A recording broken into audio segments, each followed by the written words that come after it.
শহরে রাতে বাড়ি ফেরার সময় যুব তৃণমূল কংগ্রেসের সভাপতিকে লক্ষ্য করে গুলি চালানোর অভিযোগ উঠল এবার। ঘটনায় ব্যাপক চাঞ্চল্য ছড়িয়েছে বহরমপুরে।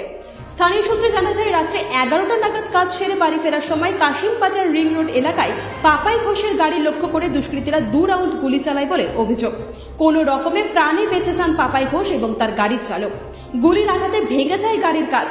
খবর দেওয়া হয় বহরমপুর থানায়। তড়িঘড়ি বহরমপুর থানার পুলিশ এসে পরিস্থিতি সামাল দেয়। এই ঘটনার পর লিখিত অভিযোগ করেছেন শহর যুব তৃণমূল কংগ্রেসের যুব সভাপতি পাপাই ঘোষ। বলবো রাজনীতিতেই করেছে, কি করবে স্যার। এবার ধরুন উনি হয়তো বুঝতে পারছেন আমার ছেলে এগুলো তো ধরে কালকে একা ছিল, একটা গাড়িতে একটা শুধু বন্ধু ছিল, নিশ্চয় আর জানাশোনা লোকই কিন্তু ইয়ে করেছে, আর ফলো মনে হয় নিশ্চয় ওরা করে, নাহলে কি করে হবে, এরকম তো কোনোদিন হয়নি।